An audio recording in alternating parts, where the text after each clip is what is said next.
Hey, what's up everybody? It's Collective Dismal here.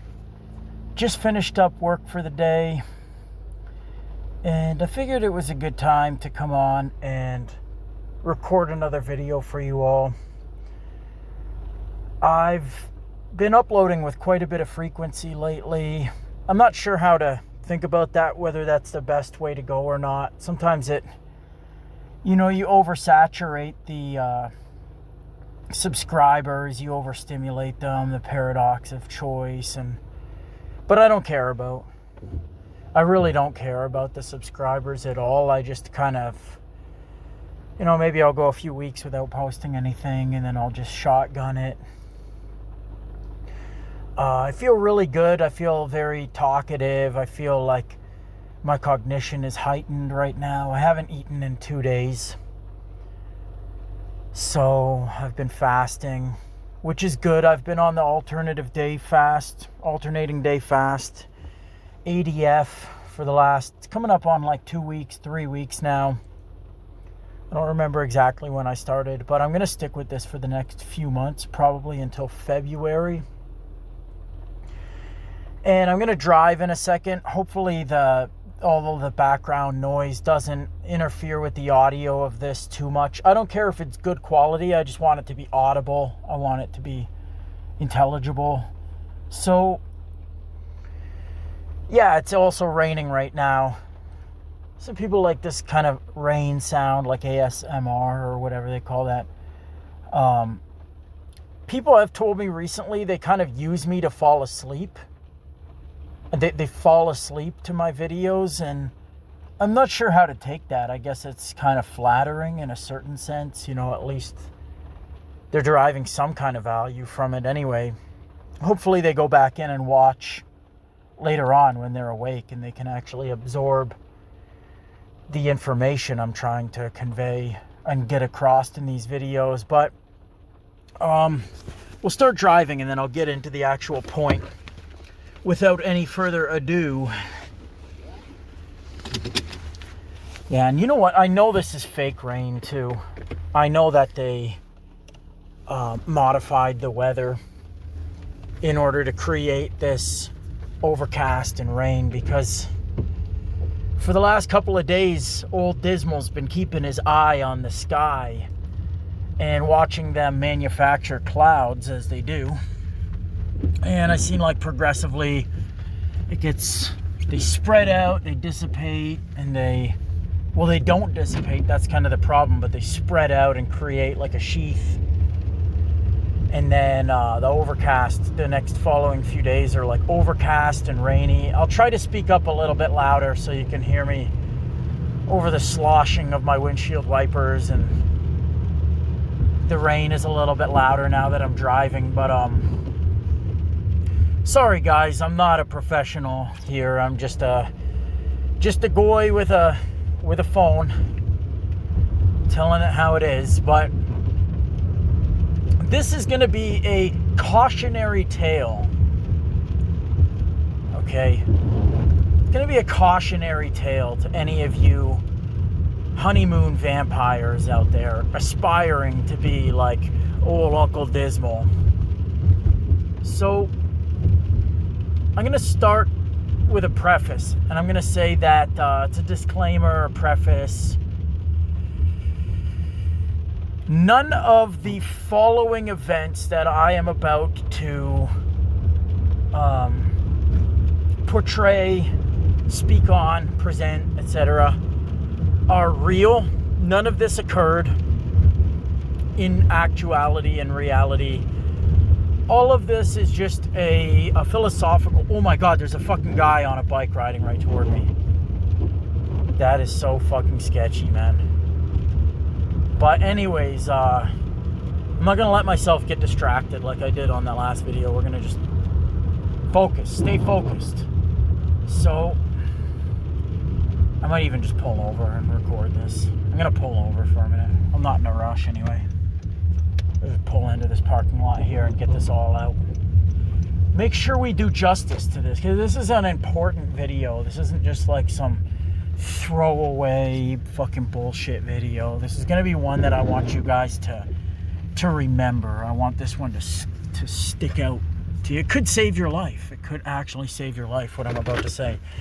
So as I was beginning to say, disclaimer, none of this is, none of the events actually occurred. None of this is real. It's just a thought experiment. It's just a contrived scenario from my imagination.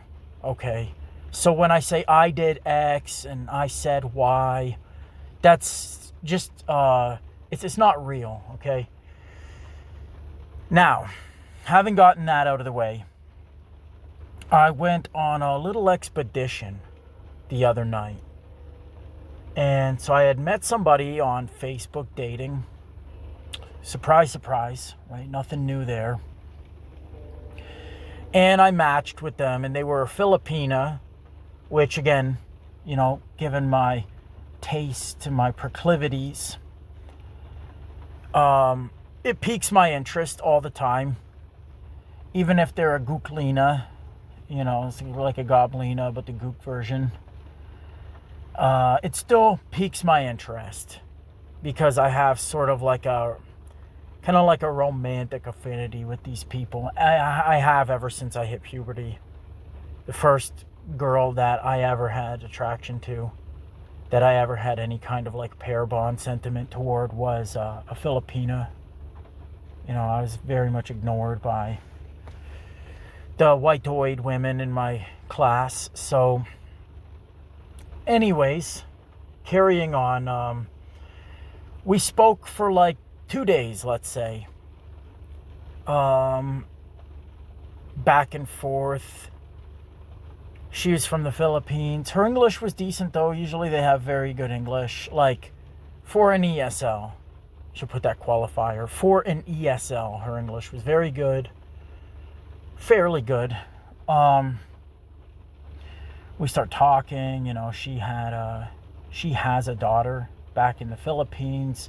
She's a single mom. The husband cheated on her and ran off, whatever, as like Filipino men are always known to do, not to discriminate or stereotype, but you know, there's no abortion in the Philippines because the national religion is Catholicism, the most like staunch anti-abortionist Christian sect. So they don't allow abortion. So the guys, it actually kind of helps these like skeezy men go around and spread their wretched gene on to the next generation and you know, perpetuate their genes into the future. And these women just get stuck with it. There's nothing they can really do. The Philippines is, in a certain sense, it's pretty patriarchal, I guess, at least in that regard. The women don't have the leverage to scramble the guys' offsprings, and they know it. So the guys are like very degenerate, you know, they'll like wife up a chick and then they'll just breed her and hit the road jack and don't come back. So, you know, she asked me if I had a kid, and I was honest with her, you know. I just said, yeah, I do, and blah, blah, blah. And she said, what about the mother? I said, well, you know, that's complicated. She's told me explicitly, you know, before in the past, go find another one. If you don't like it, go find another one. I asked her, you know, can you please stop being so bossy, bossing me to death? Like ordering me around like a drill sergeant. And my girlfriend / wife, whatever you want to call her, she'll just, if you don't like it, go find another one. You know this is how I am. If you don't like it, find a better one, please. She's even told me to find a Filipino before, because she's like, they'll just, you know, let you like wipe your shoes and walk all over them. Which, I mean, is not true. That's a very outward veneer. They're not actually, no woman is actually a doormat. Men are the only doormats in the dating market. But anyways, it just manifests differently, and sometimes it's it deceives you from the outside looking in. You know, I think, oh, these women are so subservient to their men. These women are so docile. And anyways, so carrying on, right, we talked a little bit. I divulged a little bit. That's another, like, shortcoming of mine, is that I divulge way too much, way too fast. Because I'm very quick to try to build rapport with people. And I always meet people where they're at. Like, if somebody is divulging a lot to me, I'll divulge a lot to them. And it is a weakness of mine. I've been exploited for it before. It leaves you with a lot of vulnerability where a sociopathic person can come in and now try to exploit you, try to blackmail you, try to leverage you, etc. And anyways, so we talked a little bit, and she said, I don't like Western men because they're too aggressive. It's way too aggressive, way too pushy, everything like that. They move too fast. And she's like, we're a lot more conservative. We're like Philippines people. We're a lot more conservative in that regard. And I said, yeah, but I'm a pervert. I am admittedly a pervert. I don't like that about myself, but it is what it is. I do have like gooner brain, and I carry it out into the world with me sometimes. And so, I keep trying to nudge the conversation in like a bit of a sexual way. And she would always say, bastos. Bastos means something like along the lines of rude, or that's like, disrespectful or something. She'd say, that you bastos. But she would kind of laugh. She was doing a lot of like laugh reactions and whatnot to the thing. She wouldn't actually like write anything in response to what I'd say, but she would send a lot of emojis and reactions, which is hard enough to interpret like somebody's meaning through text as it is, let alone when they're only using like emoticons to communicate half the time. But she would say like bastos, I'm not like that, and I would back off.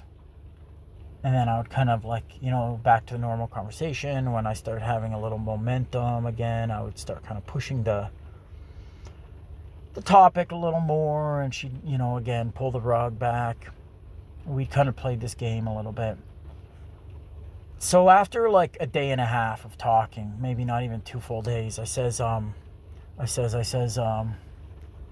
am I going to get to see you? And she says, tomorrow.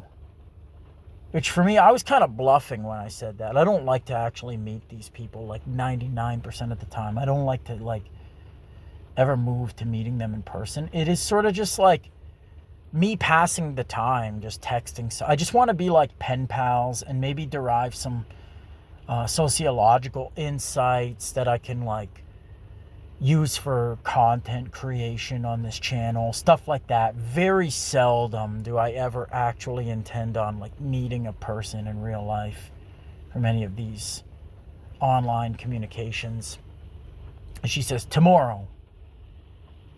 And she worked at a fast food joint. She didn't say which one, but she worked at a fast food place. And I go, what time does your shift finish? And she goes, 2 a.m. And I go, let me just scoop you from work. Because she lives in a really bad city. She lives in a city that,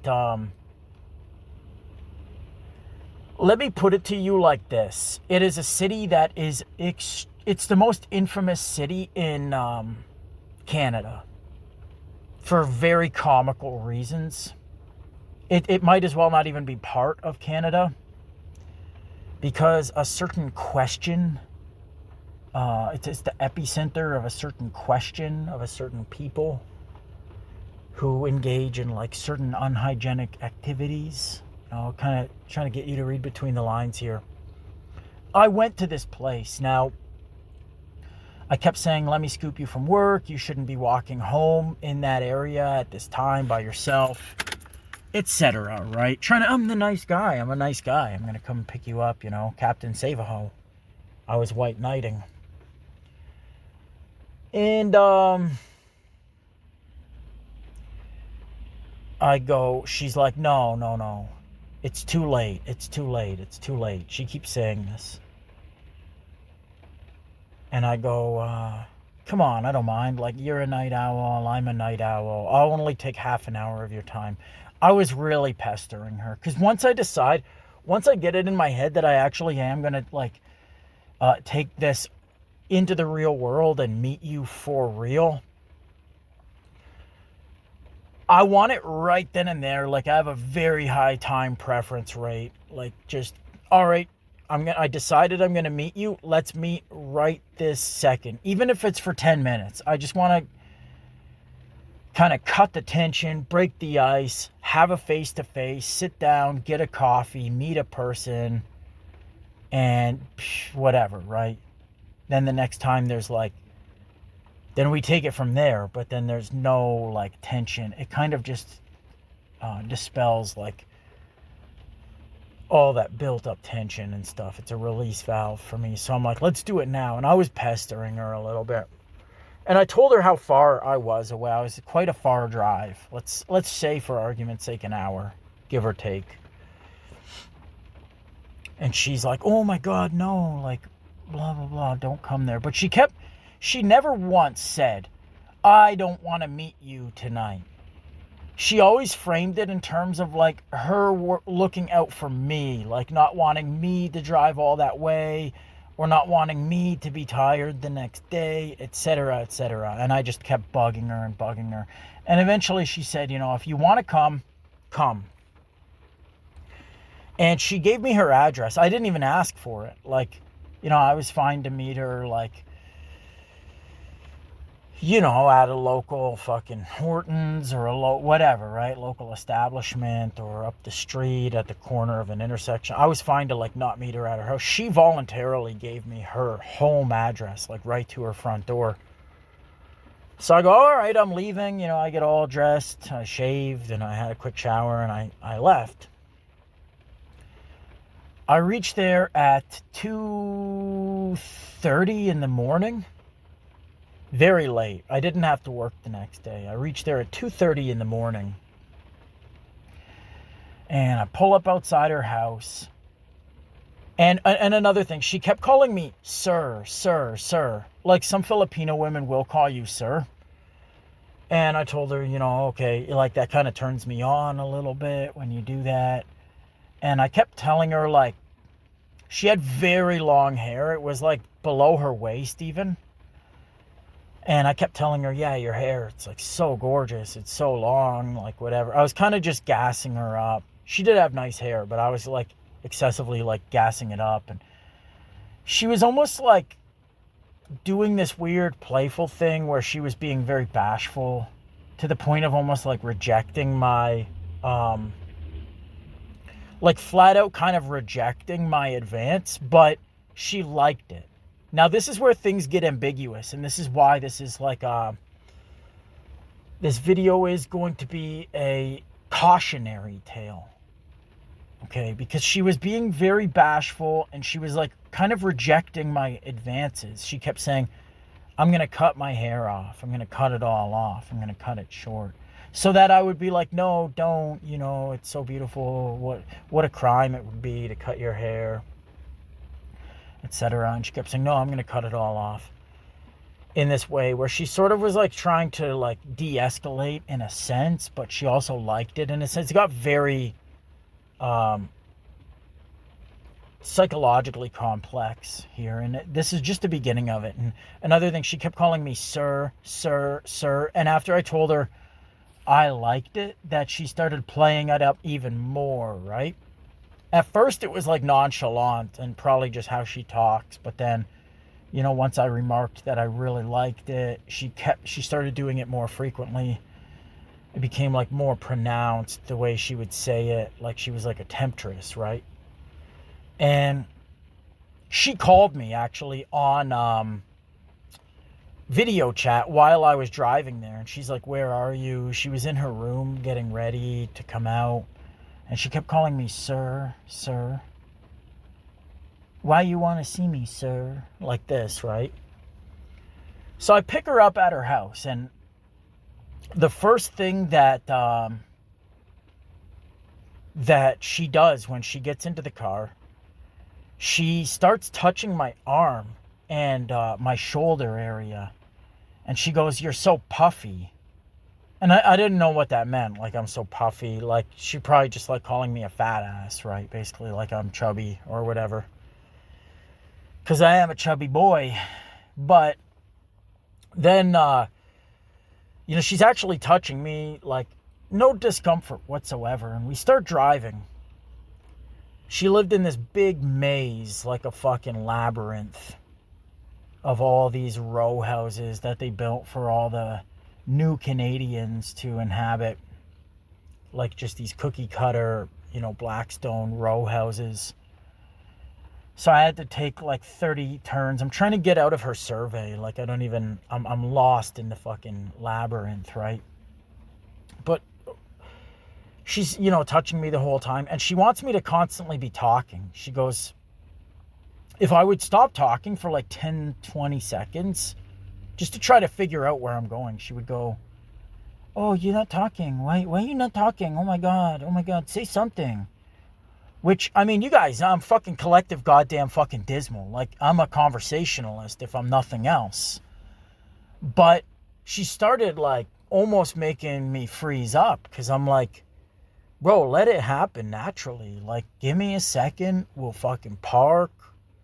We'll get a coffee. We'll get a fucking latte, whatever. We'll get some fucking hepatitis in a cup and we'll talk. Like, take it easy, right? So I go the wrong way by accident. And she kept saying I was going, "Oh my God, why you drive so fast?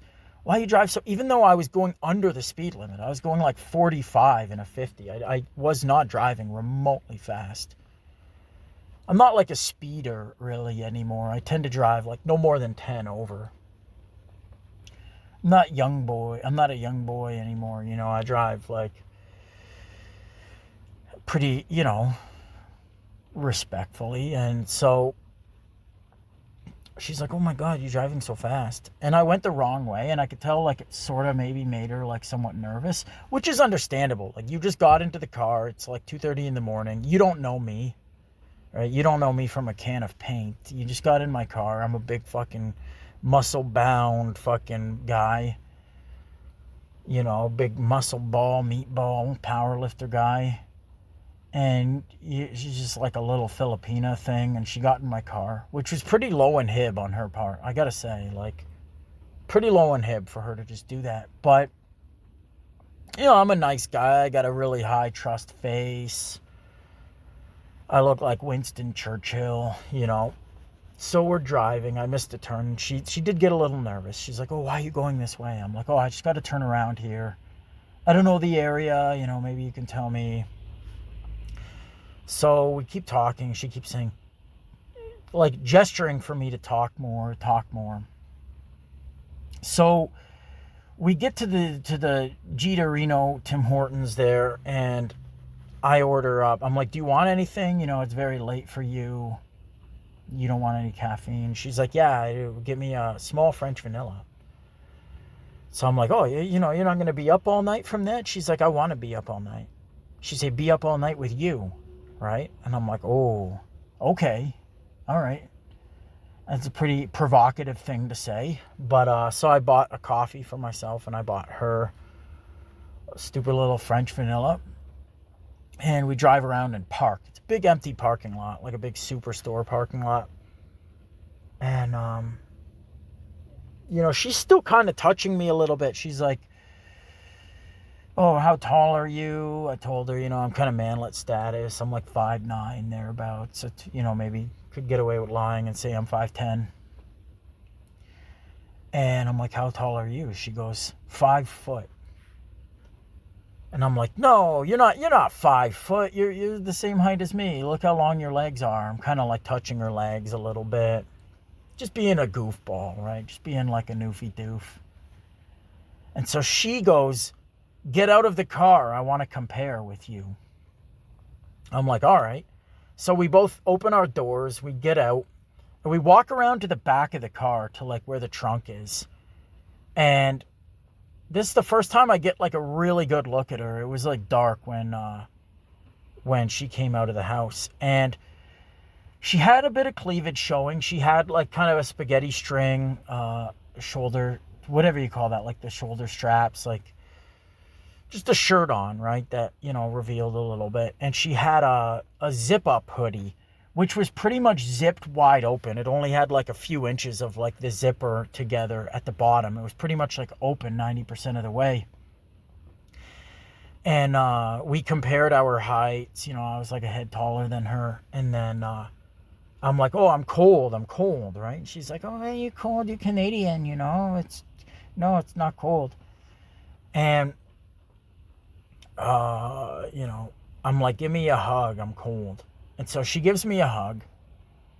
So we're standing at the back of the car having this hug. And I could feel like she had no bra on at all, right? She was not wearing a bra. I feel like, I know what a titty without a bra feels like. So she's squeezing me too. Like, she's very reciprocal with this hug. And I'm like, let's go back in the car. I got an erection at this point, right? And again, I'm not trying to be explicit, but I have to outline these details because it's very important to, like, the lesson I want you to take away from this. The scare that I had. Theoretically, remember, this is all fake. None of this ever actually occurred. But this is like a fiction. This is like an imaginationary story that I'm telling. So I started getting, like a half chode, whatever, a little erection. And I'm like, let's get back in the car, At first she didn't really want to. She's like, oh, just like, no, why you want to get back in the car? I'm like, bro, it's fucking freezing. It's like a cold winter night and I'm just wearing a thin sweater. So we get back in the car and we're talking. And she keeps still wanting me to talk. She hates dead air, like even for a moment. She wants like a constant jibber jabber conversation. And so I'm doing my best to keep up with her. She's talking about how she loves karaoke, right? And I told her, I play guitar and I sing a little bit. I'm, a bit of a recreational musician. And I'm like, I want to do karaoke with you sometime. She goes like, name a song. She starts singing this song. I'm like, she's like, you know that song? I'm like, no, I don't know what it is. And she said, you don't know that song? She's like kind of punching me a little bit. Like she's being playful. She was very comfortable being very playful. But she was being annoying too. I was almost starting to get a little bit annoyed. Her demeanor was like a bit... yeah. Like very low IQ. And we're going to get to the IQ question and how like the intelligence quotient kind of like plays a role in this. But basically, yeah, she's like, you don't know this song? She's like, pick song. I'm like, I don't know, Billy Joel. Like I genuinely was drawing a blank because she was really forcing me to come up with something off the top of my head. Meanwhile, I just want to kiss this bitch. Like, I don't give a fuck what she's saying. That's all just like, I just want to kiss this bitch, right? That's basically all that's in my mind. And then she's like, oh, yeah, I know that song. She's like, pick another one. I'm like, I don't know. She said, pick one. So I said, Purple Rain by Prince. And she's like, sing it.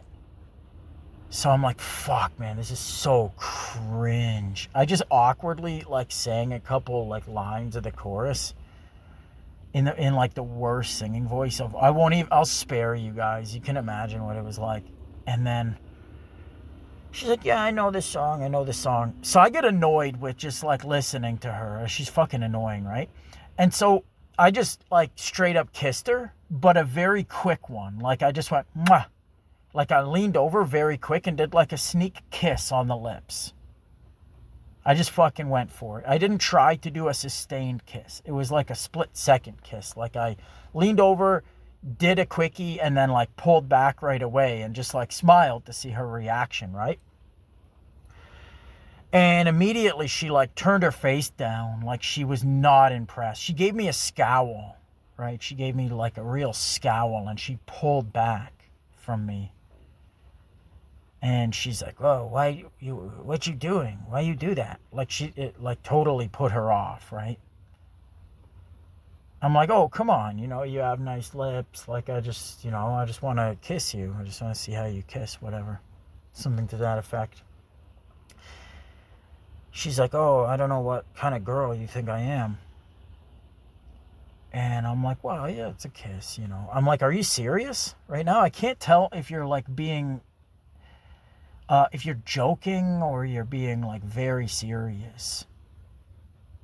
Because I understand women, they'll like, part of being a woman is like withholding the prize, right? Like they don't want to give it up easy because that's like a kind of a forfeiture of their leverage. They don't want to just like start making out with you and like go let you have everything, right? They want you to like have to earn this and stuff. That's like their bargaining chip. They don't want to give it up easily. I get that, right? So a lot of times women are gonna, even if they want it, they're gonna pretend that they don't.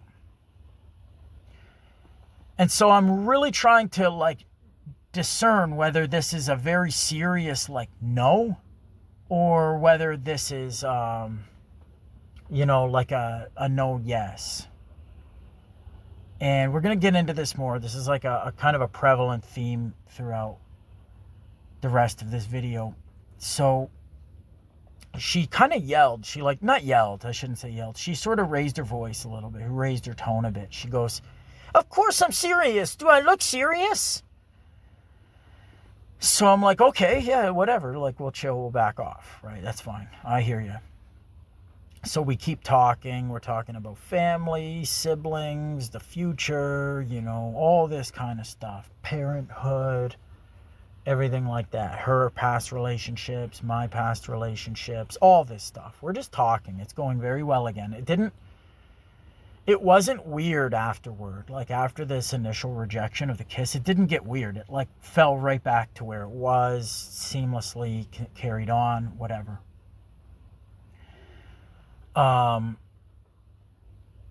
And again, she was like very comfortable to touch me. She's like, "Oh, your wrist is big." She's like, I'm kind of like seeing her hand. "Oh, your hand's so small. Compare your hand with mine. Oh, I can like put my whole fingers around your wrist. It's like so thin," and all this, we're just kind of like touching, talking. Not sexual touching, but just like, she's touching my chest a bit. She's like, "Your chest is huge." I'm not trying to humble brag here. This is just what she said. She's like, "Your chest is huge and your arm's so big," all this. And, I'm touching her leg a little bit. Not like, down by the kneecap, like nothing too edgy, nothing too like boundary dissolving or whatever. And I start kind of touching her hair a little bit. She was fine with it. I even asked her, I'm always asking, "Can I do this? Can I do this?" Because, and a lot of women have remarked that it turns them off when I will like kind of check in with them. This is how like the PC woke, this is how the feminists say, you got to check in as you're doing the act, right? Like I got to say, it's okay if I touch your titty. It's okay if I touch your nipple. Is this okay? You got to keep checking in with them, right? Because like consent is a process. It's not like a binary. So I'm kind of checking in with her. And she's like, yeah, you can touch my hair, whatever. And so at one point we're just talking, and I put my arm around like her shoulders. I kind of put my arm like behind the back of her neck. Like I'm just, reached around like the Fonz, like Fonzie. Sort of just did the reach around and like put my arm around her. And she didn't like that for some reason, like, which it was very benign. Like I just put my hand like behind the headrest of the passenger seat. And she kind of leaned herself forward and like looked back at what my hand was. She's like, "What you doing?" Almost as if like I tried putting gum in her hair or something like that.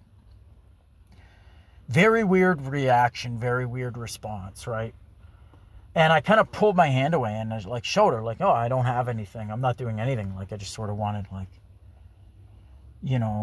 to like put my arm around you. And then again, she goes back to normal. She's like immediately diffuses it, calms back down. And we carry on, and at one point, I don't know if she initiated a hug or I did. It was like kind of cold. And we're hugging, and then I kissed her.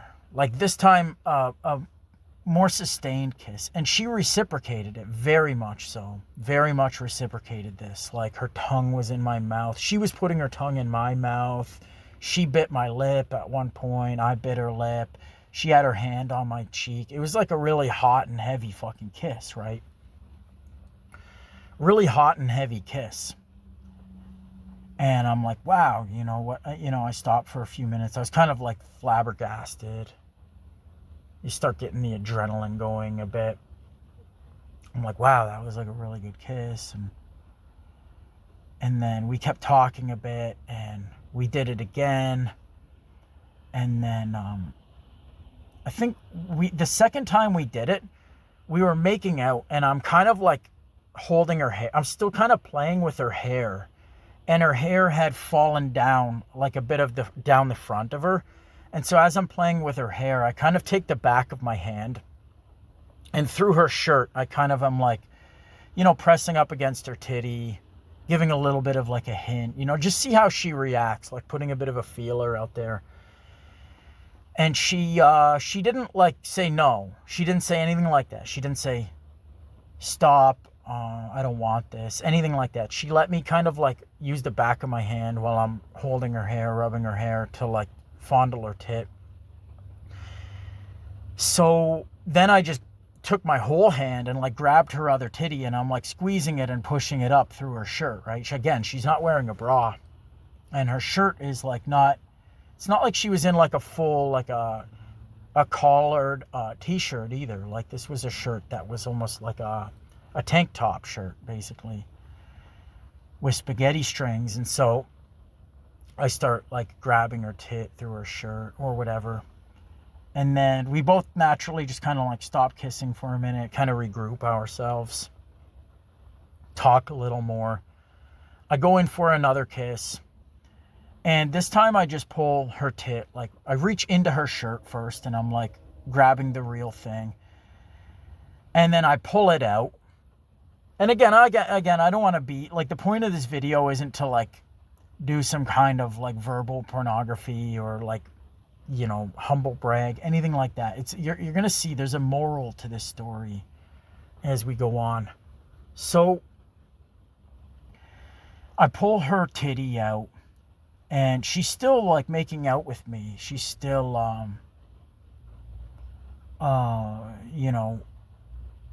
like very much invested in this kiss. And so I pull the other one out, and I start sucking on it a little bit, like very briefly.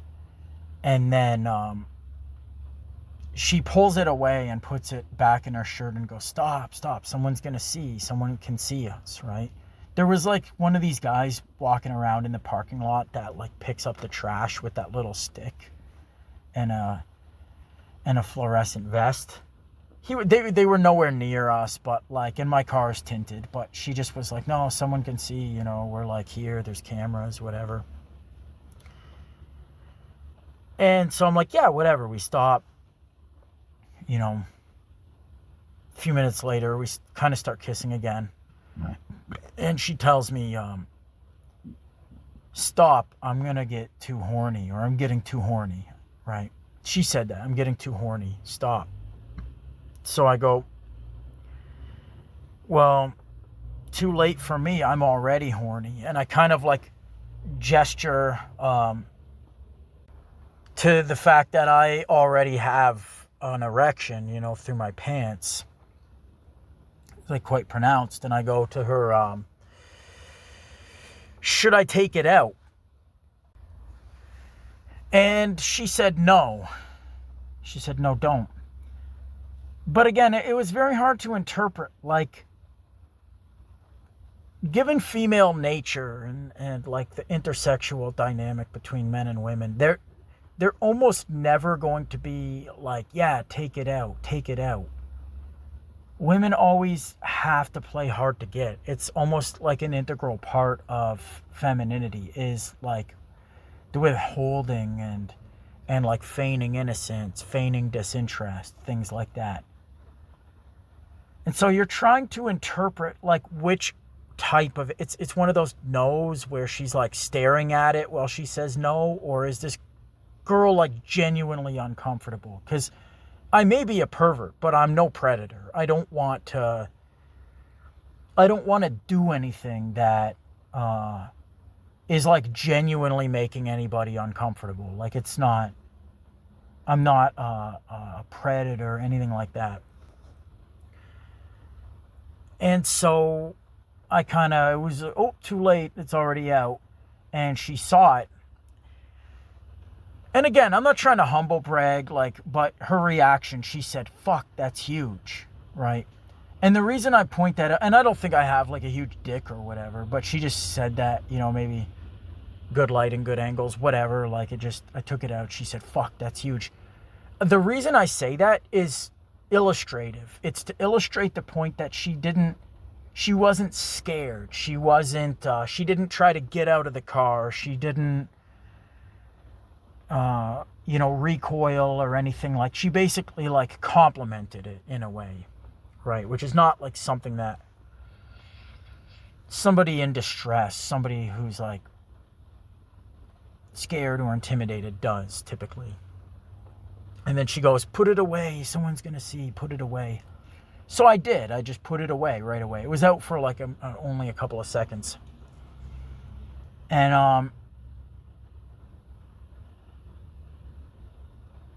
And then so, I was like, I got to calm down. I got to catch myself. It was very obvious, like, nothing was going to be happening between us. I didn't try to make her touch it. I didn't try to, once she told me to put it away, I didn't argue with her. Nothing like that. I just put it away. And I said, all right, I got to kind of take a couple breaths here and just, like, calm myself down a little bit. Because it's very clear, like, nothing like that was going to be happening tonight. And, call it a night, basically. We talked a little bit more, and then she was basically like, I'm tired, I want to go home. So I took her home. She lived about 5 minutes away from where we were parked. I go, I don't need GPS, right? The way back there. Yeah, no problem. So I start driving. And again, she remarks that I'm driving very fast. She's like, oh my God, you drive so fast. You drive so fast. Why are you driving so quick? And I literally wasn't. And I show her, we were driving by a speed limit sign and it said 60. And I got my speedometer is like digital, like numbers presented on the screen. Like, you could see big numbers, right? And I go, look, 60. And I point to my dash and I point to the sign. I'm like, I'm not speeding. I'm like, have you never been in a car before? Have you never driven? Have you never been like a passenger in a car? Like, this isn't speeding. You know what I mean? I drove like 120 on the highway to get here. And so I drive her home, and again, we shared a kiss before she got out of the car. I initiated it. I was like, come here. And she put effort into it. It wasn't just like she wanted it like fucking done because I icked her out or I grossed her out. I am like a very, very talented kisser. That's kind of my like one forte, because I don't like hooking up with people sexually. If I ever do, I always wear a condom, like without exception. I would never really hook up. I had one hookup where I just did it. Actually, I've done it a couple times, to be honest, but like 95% of the time I'm like wearing a condom for sure. I don't like hooking up with people because people are dirty, people stink, people are unfamiliar, whatever, vagrants. And so, but I just like to kind of make out with them, maybe receive like a little bit of head, if possible. So I've probably kissed like close to maybe 30, 40 women in my life. like made out with. And again, I'm not like, these weren't really necessarily prized pigs, let's put it that way, but I've done it, you know. It's kind of just part and parcel, like the honeymoon vampire. You get that kiss, and you get kind of that like alive feeling. Yeah, I feel alive, and the risk of like transmitting anything through a kiss is extremely low, and whatever, right? If they got nice teeth, if they had like shitty oral hygiene, I definitely would not fucking kiss. I've refused to kiss like a number of chicks before. But anyways, so I drive her home. We had a kiss. She gets out of the car or whatever. I text her on the way home, and I'm like, hey, you know, I'm almost home, whatever, you okay? She's like, yeah, just tired, want to go to sleep. And I was like, all right, yeah, you know, like, it was nice meeting you, etc. And she said again, just want to sleep. So you could tell, like, she was kind of, her demeanor had, like, very much shifted. She had a very, like, stark change in her demeanor, kind of, just through text, I could get it. I have a lot of social acuity like that. So I'm like, okay, whatever, you know, maybe she is just tired. Wake up the next day and I text her, hey, you know, how are you? Giving me very short one-word answers. Good. I'm like, what are you doing? Just sends me a picture of a coffee cup. I'm like, coffee or tea? Coffee. Like, just like this, right? Just like these very obligatory responses. And, you know, I'm trying to be just like I was before, but you could tell her, like, her whole demeanor, her whole, like, decorum was very different. And then, you know, midway through the day, she basically stopped texting me entirely and just started leaving me on red completely. And I started getting a really bad feeling in my gut about this fucking thing. It started giving me a really sick feeling in my gut. Deep in the fucking bowels of my carcass. And I'm like, you know what? I started replaying my behaviors from the night before. And I'm like, did I violate something here that I should be, like, worried about? Did I violate anything that I should be worried about here? And, you know, you always think the worst. I'm very prone to, like, acute paranoia. I'm, you know, liable to become extremely paranoid for, like, very short periods of time after things like this. So I'm like, man, fuck, dude, did I, like, what did I do? Did I, like, do something that really, you know, you guys can kind of infer what I'm implying here. Like, did I do something that crossed the line, basically, that I should be worried about? And if so, you know, am I going to get reported here, essentially?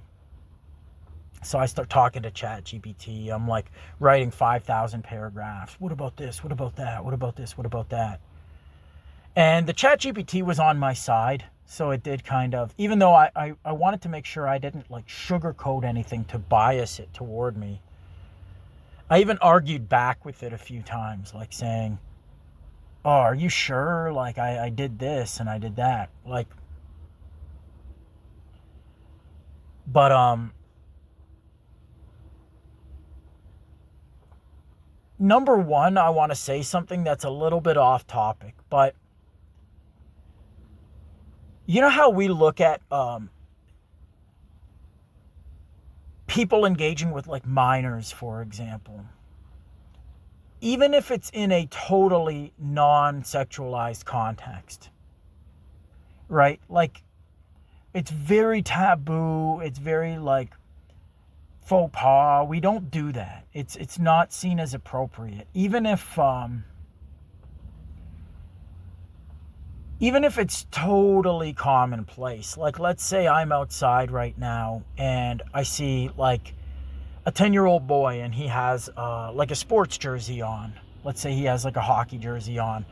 And I just walk up and start talking to him about the hockey team, right? Oh, did you see the game? Did you see this? Did you see, who do you think's going to win this? Who do you think's going to win that? It's very innocent. Like, it is very, very innocent. But it's still weird. It's still fucking weird. Like, why are you, a 30, 40-year-old guy talking to that 10-year-old kid? Like, you don't know him. You're not his dad. You're not his uncle or whatever. You're not his teacher. You don't know him. You have like no business. So we ridicule this even when it's like totally innocent. Now, this woman was older than me by like a couple of months. We had a very close birthday, but a couple of weeks even, sorry. We had a very close birthday, but it was likely the case, and I'm not saying I'm some fucking giga genius, but I have a high IQ compared to most people. And her being from a different country, one that has a much lower IQ in general, there's a very strong likelihood that I probably had 40 to 50 IQ points on her, which is a lot. You're not talking about the difference of, 5, 10, 15 points. You're talking about orders of magnitude of, multiple standard deviations. Almost like J.F. Garriepi, who, the guy's like a genius or whatever. And all these girls he dates were like borderline mentally retarded. Like, they had extremely low IQ, autistic, like, and he kind of fetishized that. That was his whole thing. I don't have any fetish. I actually like very intelligent women for the most part. I'm attracted to intelligence. My girlfriend probably, like, I wouldn't be shocked if she registered a higher IQ score than me. Even though in a lot of ways she's very dumb, she's a very, very good mathematics student, whereas I'm not so much. And I wouldn't be shocked if she had a higher IQ than me. But this woman that I was with clearly didn't. And I think, as like mass immigration ramps up and we're having all these like newcomers come in, and as the dysgenia sets in and the white gene pool is in a free fall decline, all the integrity is just bleeding out like a, severed artery. I think it's going to be more taboo to associate with people that are like way lower than you on the IQ bell curve. Almost like you'd be like, oh, why are you talking to that 10-year-old kid?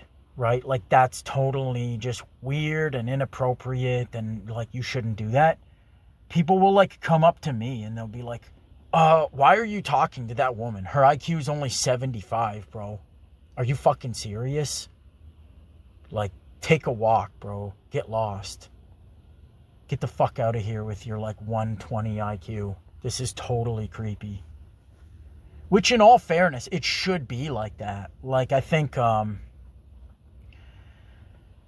like associating with people that you have like 50 IQ points over, it is fucking weird, right? Like, it leaves that person so vulnerable that like,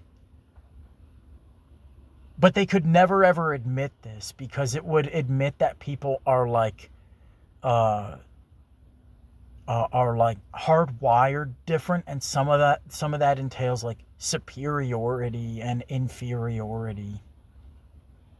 They could never just admit that I'm like smarter than all Filipino people, just because of the genes that I'm made up of or whatever, right?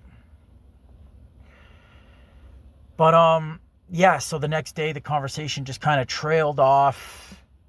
And I just got a really fucking sick feeling in my stomach, a really bad vibe. I'm like, you know what, man? And I knew rationally, like, she's not going to turn me in. And even if she did, I didn't really fucking do anything either.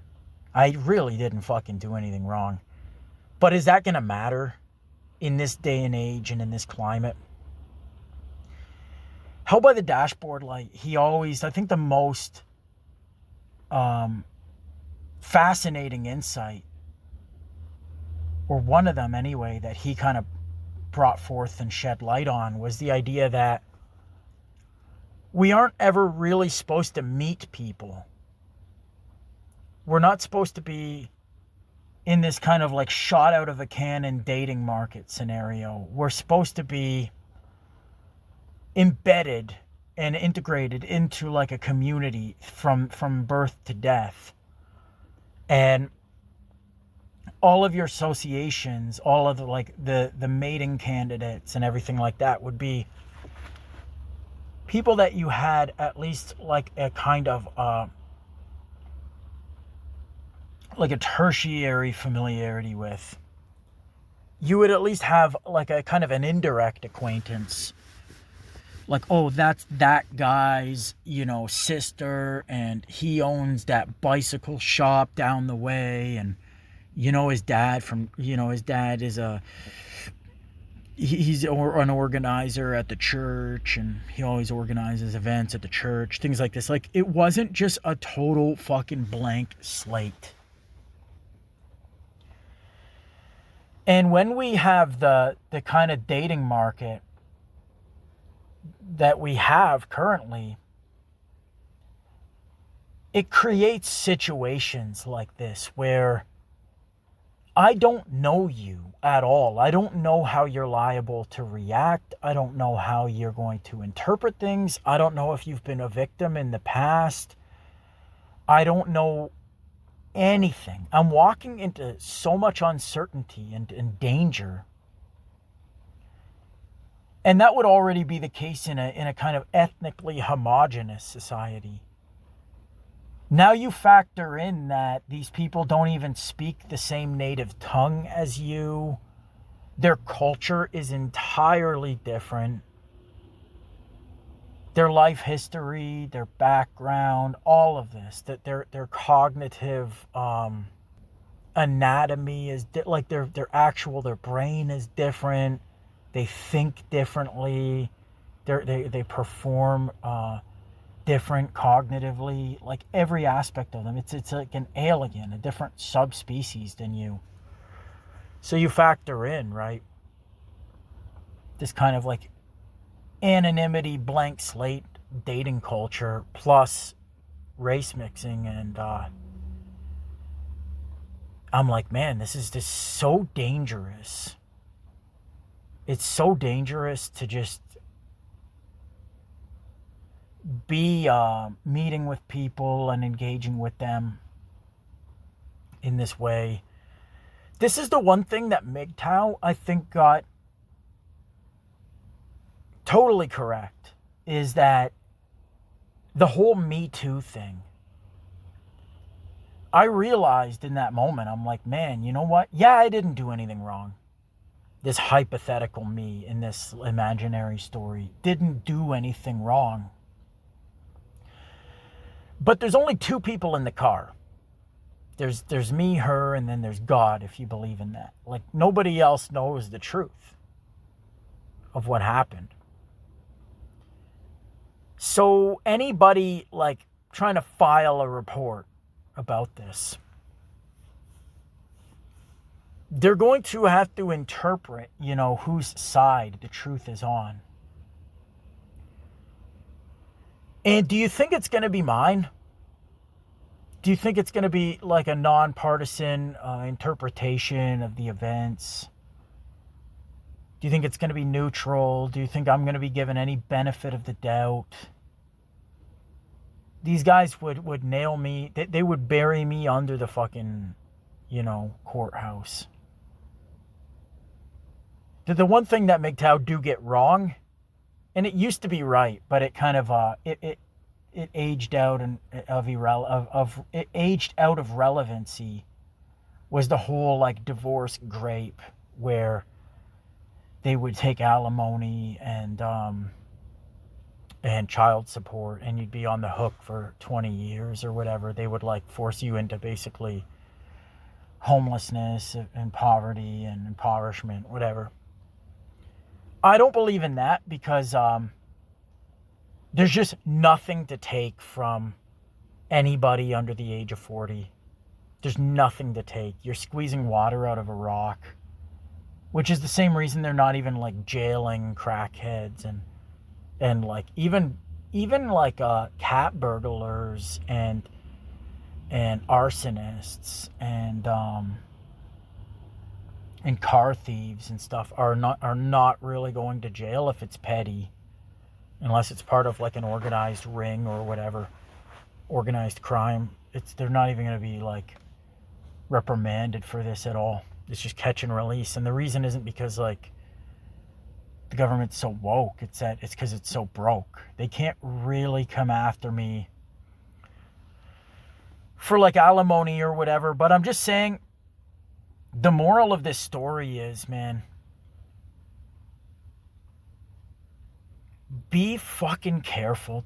Ideally don't engage in this at all. Like you guys hear Western Decline. Most of my listeners listen to Western Decline and his stories about, you know, how the events that he was trying to romance avoid, and just like the kind of malicious reinterpretation of like what happened and how that landed him.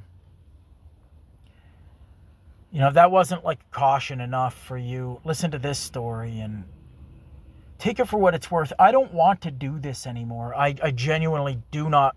Like, it's not worth the scare. Even if my scare was irrational. And I actually talked to this woman again yesterday.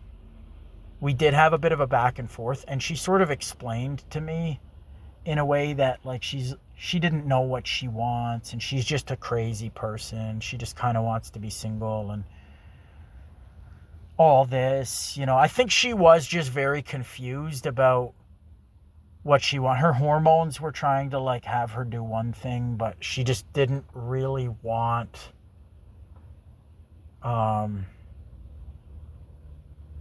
she didn't really want a relationship. She was sort of like very K strategic, like hyper K strategy, just like she sort of wanted to just like live the single life like a feminist. Some feminists are very happy, like some that are unmarried and don't date or anything. Some of them are genuinely happy. It's just like it's who they are to just sort of be single forever, and they're not really like the marriage type or the relationship type. And I think she was kind of like that, but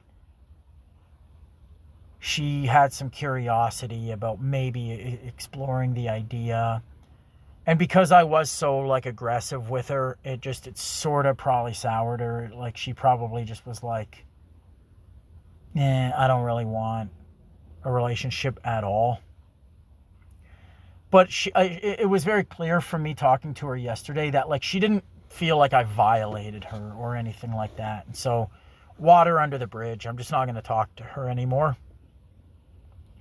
And I can rest easy knowing that like nothing came of this. But I shouldn't be too quick to forget that like sick to my stomach feeling the day after when she started acting funny, you know. She started acting weird. I'm like,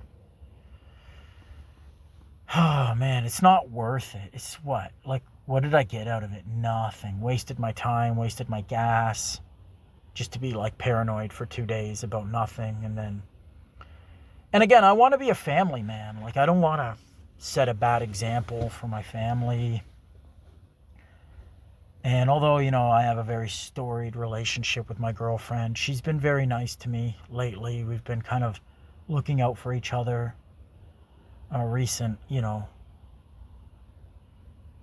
Recent changes in our life have kind of brought out the best in both of us. It's made us closer. It's made us more of like a team. It's sort of given us like a mutual goal to strive toward and stuff like that. We still bicker. We're still incompatible. We still don't get along, but we're making it probably work better than we have in years and years. And it's like, I don't want to fuck that up. I don't want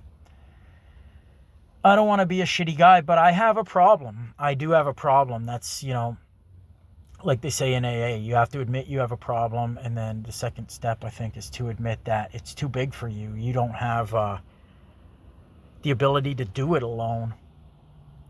I think my honeymoon vampirism, my goonerism, my porn addiction, my insatiable libido that doesn't cease even after I come many times over via masturbation. It just doesn't even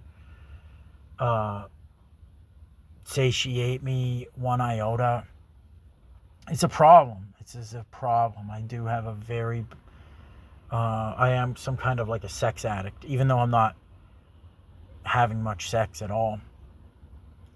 I couldn't have sex with my girlfriend for a very long time because after she had given birth, she incurred some damages, like stage, I think 4, kind of laceration or whatever they call. I don't know, it's a laceration or it's like a rupture or something like that. She, had a natural birth and a big fucking Aryan head baby coming out. Like, it did a number on her, and so they have to do like a bunch of stitches, and it takes a long time to heal. Like the whole, not to be too graphic, but like the whole pelvic floor gets fucking blown out, and we couldn't have sex for like a number of months. We're just able to get back into it now, little by little, but yeah, so that's, again, I'm not making an excuse here. Like, that's not really an excuse, because I probably would have just been like a promiscuous fucking asshole anyway. Well, of course I would have, because I was before, but I'm just saying that it doesn't help matters that she's been like out of commission. And yeah, I could have just made her suck my dick, but then like I feel kind of bad because she's not like getting anything out of it or whatever. It's maybe a little bit like cocky or beta to say, but yeah, hopefully I won't be doing stuff like this again, putting everything I fucking struggled for and worked for and all that in jeopardy. Because I'm planning to take a trip overseas for the first time in my life. I've never ever been outside of fucking America, which is crazy. But I'm planning to take quite the big trip next year. And so I don't want anything like shitty coming up against me that would disqualify me from, having the right to travel abroad and whatnot. So I'm going to mind my P's and Q's. I'm going to consider myself lucky on this one. Could have been worse. And I'm going to keep my nose clean. I'm going to be a good boy. I'm going to behave myself accordingly and just look to the future,